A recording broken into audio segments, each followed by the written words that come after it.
It's been a hot minute. It's been A way hot too several long. minutes. How have you been with the football predictions so far? Terrible.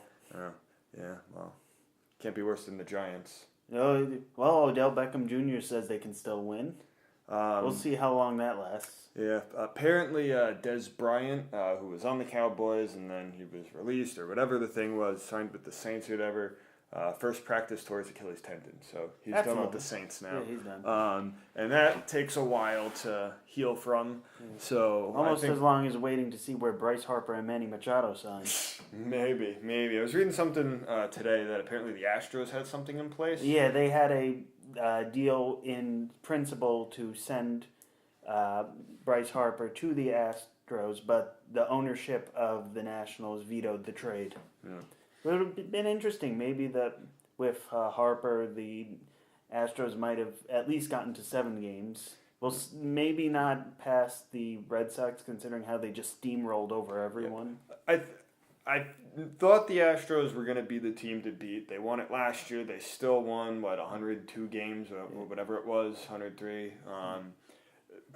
They won a good amount of games. I always thought that it would be the Red Sox. If the Red Sox got past the Yankees, which I felt was the only team in the playoffs that could beat them. That's what I thought. And what did we see? The Yankees squandered 2 rally opportunities, and the Dodgers did the same thing in the World Series. With the Astros, I thought they were the team to beat. They had great pitching. I don't think their hitting was as good as last year. No. They didn't have that same spark. But what I thought, though, was they were back. They were still good. They had a full year of Verlander. And their pitching was far and above better than last year. And so as they say, good pitching usually beats good hitting. Did I think they were going to win it and get by the Red Sox? No. But they were definitely the team to beat. I thought the Yankees were going to be the only team that the Red Sox were going to beat. And the only way they were going to do that was the Red Sox have a terrible bullpen. And the Yankees like to pounce and prey off those bad pitches and whatnot. Well, you weren't wrong. And boy, did they do that. Other than that game, they got their asses handed to them. Yeah. But all they had to do was have their starting pitchers make it through 5 innings and only give up, say, 3 earned runs, and they maybe would have 4, been in the ballpark. And they would have been fine. And but the only one who did that was Tanaka? Yeah. And everybody else was terrible. They were out by the 3rd inning, the other guys.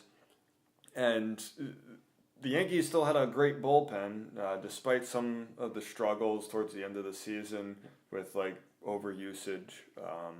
But the pitchers just had to do their job.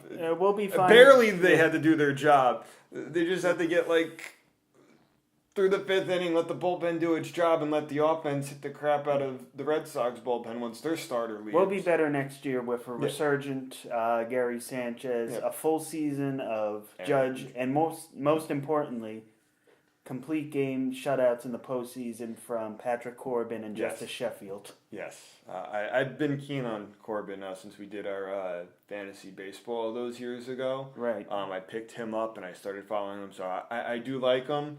I think he's ready. He's had his history with some injuries, but I think he's put it past him. He's put it past him, and he's quickly become one of the elite pitchers in MLB. Yes. Certainly one of the most elite. He is 30 now? So. I believe 30 exact. I could be wrong. So he is at that pinnacle moment, but we've seen some great pitchers pitch really well as they age.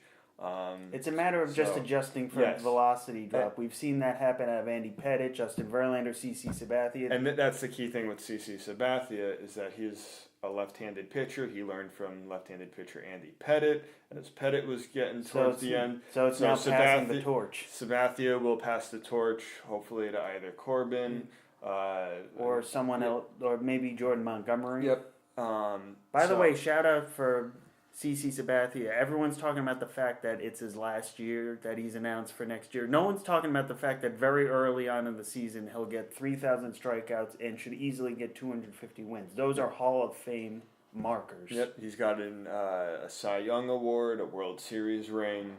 I think he's got it. He single-handedly brought the Brewers to the playoffs in 2008. Yeah, carried the team on his back.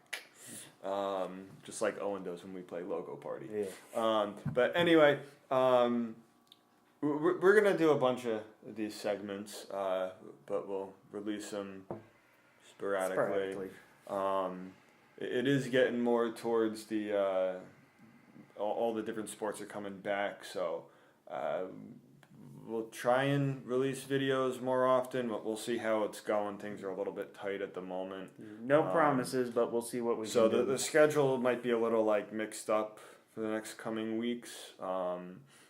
So we're going to do some stuff like that. So you might see a video. There'll be a new video. We're doing them, Tuesdays? Yes. So there'll still be a video on Tuesdays, but there might be another one sprinkled in depending on when I have time to edit. Yeah. And when we both have time to film. Yes. So we'll have that for you. So somewhere between where we are now and where we were when we started. Yes. We have, we talked a little bit about football. Hockey, the Rangers, they are, they're doing better. They're doing better than the Giants.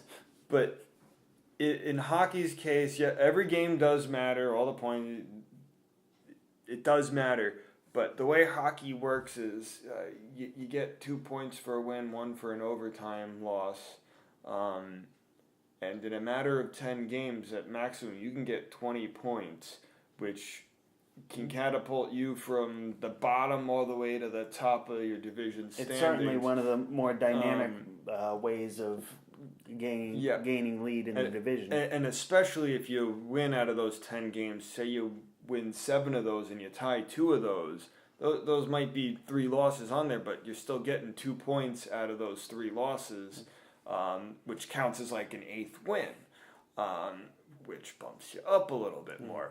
So while I'm not entirely worried yet, because the season's still only it's 15 only a few or weeks so old. games, but there's still a long, long way. It always helps. It always helps to have an early lead. Look at what happened with the Red Sox. They faced in order the Marlins, the Rays, the Marlins, and won 9 out of those 10 games, and that easily set them on the course to winning the most games in MLB. And had the Yankees, or even the Dodgers, not come out to such a slow start at the beginning of the seasons, both those teams probably could have won 110 games. Yeah, the Dodgers abysmally. I remember Kenley Jansen was blowing games left and right at the beginning. You kept having those games. Yes, unfortunately.